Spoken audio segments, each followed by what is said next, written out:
Bonjour Éric Coquerel. Bonjour. L'examen de la proposition de loi visant à lever les contraintes pour les agriculteurs débute aujourd'hui à l'Assemblée nationale. Alors, vous bataillez contre la réautorisation de certains pesticides ou des facilitations pour créer des retenues de stockage d'eau.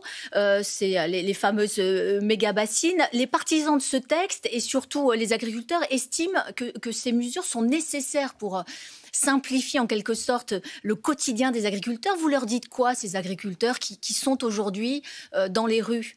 Une partie des agriculteurs, surtout un syndicat en l'occurrence. Vous savez, il y a un an, il y a eu un grand mouvement d'agriculteurs et le mot d'ordre central, c'était « on a le droit de vivre notre travail pour les revenus ». Et puis d'autres ont essayé de le dévier un peu en disant « le problème, c'est les normes, on nous empêche d'utiliser les pesticides ». Et là, c'est ce qu'avec cette loi Dupont telle qu'elle est, en tout cas telle qu'elle est du Sénat, c'est cette vision-là qui est en train de gagner. Écoutez, ça serait un retour en arrière et finalement une victoire de l'agrobusiness, qu'on réintroduise ou du moins qu'on permette de prolonger l'utilisation de produits qui n'est pas seulement mauvais pour les abeilles, qui n'est pas seulement mauvais pour les humains, mais en premier lieu pour les agriculteurs qui en meurent souvent.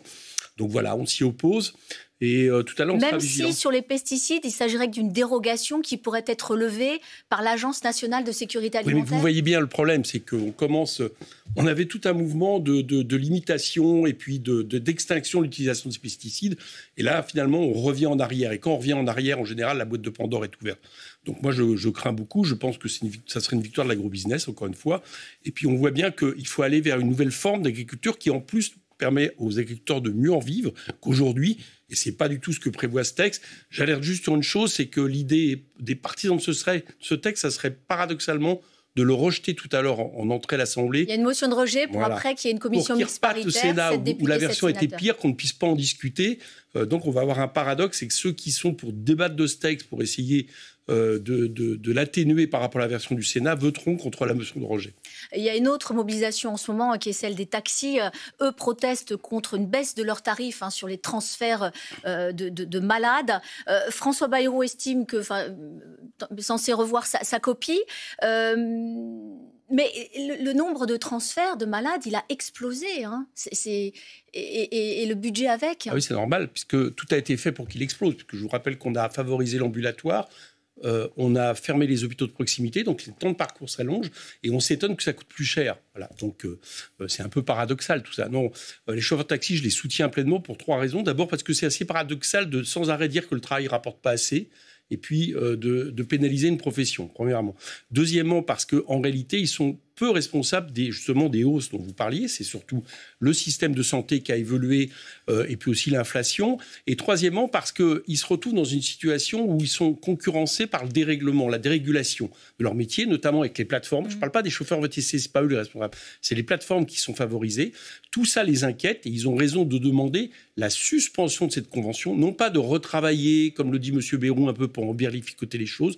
Il faut que M. Bayrou suspende cette convention qui, je rappelle, n'a pas été votée, elle n'aurait pas été majoritaire à l'Assemblée, et puis qu'à partir de là, on remette les choses à plat, c'est ce qu'ils veulent. Il n'y a pas un mauvais signal qui est envoyé au moment où on doit trouver 40 milliards d'économies sur le budget à la rentrée, et là, de faire marche arrière sur, encore une fois, des dépenses qui augmentent. Vous savez, la sécurité sociale a le même problème, finalement, que les dépenses de l'État. C'est-à-dire que la question, c'est pas qu'il y ait plus de dépenses et qu'il y a moins de recettes. Et notamment, le paradoxe, c'est qu'on veut favoriser, par exemple, le travail ubérisé, qui ne cotise pas, qui ne fait pas rentrer de cotisation, qui donc pénalise justement les recettes de la sécurité sociale.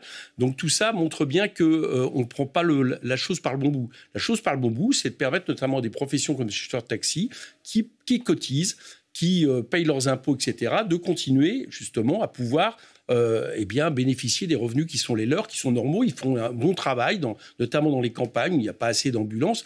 Donc ne prenons pas... Arrêtons d'attaquer ceux qui travaillent pour, en réalité, cautionner le fait qu'il y a des recettes en moins parce qu'on a trop exonéré les cotisations, parce qu'on a trop de charges indues sur le système de santé et parce qu'on favorise une forme d'exploitation des personnes qui, justement, met à mal le système de protection sociale.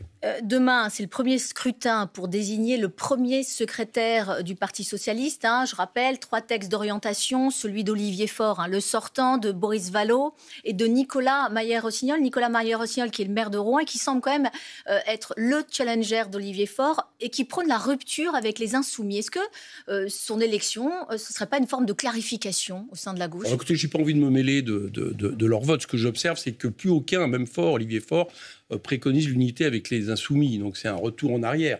Bon, c'est clair que chez M. Rossignol, on est sur le retour aux années Hollande, en gros. C'est-à-dire l'idée qu'il faut réinstaller un parti socialiste hégémonique à gauche qui lui-même va installer une ligne d'accommodement qui nous a amené M. Hollande, et M. Hollande nous a amené M. Macron, plus Mme Hidalgo à 1,70%. Bon, voilà, moi, ce que j'appelle plutôt à ce que tous ceux qui se sentent à gauche favorisent ce qui a donné les 22% de Jean-Luc Mélenchon, qui a failli nous amener au deuxième tour, qui a donné le NFP, c'est-à-dire un programme de rupture. Ceux qui ne sont pas d'accord avec ça c'est évidemment un problème. Karim Bouamram, le maire de Saint-Ouen, a eu des mots un peu forts à votre rencontre. Et c'est un supporter, un soutien de Nicolas Maillé-Rossignol. Ça veut dire quoi? Ça illustre... Vous ne pouvez plus vous supporter? Les mots... Non, excusez-moi, mais il y a quelqu'un qui... Dans cette situation, est un agresseur et pas l'autre, quoi. Donc c'est pas qu'on peut plus supporter. Moi, j'ai pas de problème personnel avec Karim Bouamram. Les mots un peu forts, disons-le, c'est qu'il a dit qu'il allait vous défoncer. Voilà. Mais soi-disant qu'il ne fallait pas les emmerder au municipal et qu'ils allaient me défoncer dans ma circonscription. Excusez-moi, mais c'est le genre de terme. Je suis un peu étonné. Ça aurait été un insoumis qui aurait sorti ça. Alors là, je ne vous dis pas, ça aurait fait la une de l'actualité. Bon, moi, je trouve ça regrettable d'avoir une telle violence, une telle gravité. Mais ça montre qu'on n'est pas très serein quand on fait ça. Et peut-être qu'il n'est pas serein parce que dans ma circonscription, notamment par exemple à Saint-Ouen, les insoumis aux européennes ont fait, je crois, 45% pendant... des élections, et moi je passe au premier tour à 65-70%. Peut-être que c'est ça qui explique. Mais vous savez, au-delà de Karim Bouamram, au-delà de cette forme, ça illustre surtout le danger d'un PS qui redeviendrait hégémonique sur une ligne d'accommodement. Voilà, faut se souvenir un peu de ce qu'était la situation de la gauche quand c'était le cas. Si je vous entends, vous n'êtes pas prêt de suivre ce que souhaite François Ruffin, c'est-à-dire une grande primaire de la gauche de Poutou à François Hollande. M. Glucksmann a répondu. Et là, pour le coup, je lui donne un peu raison. C'est-à-dire que, si vous voulez, les élections, c'est un programme. Donc, imaginons, on fait une primaire. M. Hollande gagne, M. Glucksmann gagne. Alors, M. Ruffin a dit qu'il était d'accord à ce moment-là faire campagne pour eux. Ben, moi, je ne suis pas d'accord de faire campagne pour une gauche d'accommodement qui perpétue le système et qui, en plus, va se planter parce que ce n'est pas ça qui nous donne des bons résultats. Donc, ça me paraît normal qu'au premier tour, eh bien, on ait les deux propositions, celle qui, finalement, perpétue le macronisme, parce que ce n'est pas très différent, et puis celle qui instaure un vrai programme de gauche et qui nous a donné des bons résultats. Même si, du coup, peut-être personne ne se retrouvera au second tour. Mais moi, je ne crois pas à ça. L'union ne fait pas la force. Non, je vous fais remarquer que la dernière élection présidentielle, malheureusement, il y avait d'autres candidats, y compris, par contre, dans le camp de la rupture. Ça, on aurait pu l'éviter. Je pense à M. Roussel, parce que sinon, on aurait été au deuxième tour, et que ça ne nous a pas empêché d'être tout près de l'être. Bon, par contre, après, se pose la question de qui peut représenter ce camp de la gauche, en fait. Parce que, parlons clair, c'est le programme de gauche que nous incarnons. Vous allez me dire Jean-Luc Mélenchon, vous. En tout cas, je vais vous dire une chose pour l'instant. Il me semble que c'est normal. Ça a toujours été comme ça dans le passé, que ça soit la force la plus importante, un candidat issu de la force la plus importante. Au moins, je prends ça en préalable. Il me reste vraiment une minute. C'est dommage. Juste un mot sur ce rapport sur les frères musulmans qui met en garde contre le développement d'un islamisme à bas bruit. Jean-Luc Mélenchon dénonce l'islamophobie qui franchit un seuil et fustige ce qu'il appelle des thèses délirantes de Retailleau et de Marine Le Pen. Ouais. Ça veut dire quoi? Ça veut dire qu'il n'y a pas de risque pour la République, on fait des erreurs, on fait des amalgames? Le rapport dit qu'il n'y a aucun risque de l'installation d'un État islamique, ni de la charia, ni de risque terroriste. Donc il s'intéresse à une vision... Donc il n'y a pas d'entrisme, islamisme. Il y a les frères musulmans, écoutez, lisez le rapport. 139 lieux de culte, 7% des 2800 lieux de associations. culte, 7% des 2800 lieux de culte, un mouvement plutôt descendant, c'est ce que dit le rapport. Et en plus, pour le repérer, on nous propose de dire c'est les musulmans qui font le jeûne pendant le ramadan ou qui portent le voile. Vous conviendrez que ça ressemble un peu au signe distinctif de la religion. Donc c'est pour ça que... Donc vous le balayez d'un rapport Ce que je balaye, c'est de la main. Je dis attention, 72% d'actes islamophobes en plus au premier trimestre 2025 par rapport à 2024, la mort d'Aboubacar Cissé. Donc attention à montée de l'antisémitisme propage. Aussi, des actes antisémites. Mais je n'ai pas dit le contraire. Je pense même que c'est l'islamophobie et l'antisémitisme sont les deux syndromes gémeaux de ceux qui veulent nous donner la clé de guerre de religion des conflits actuels, ce qui n'est pas mon cas. Merci beaucoup, Éric Coquerel. Bonne journée.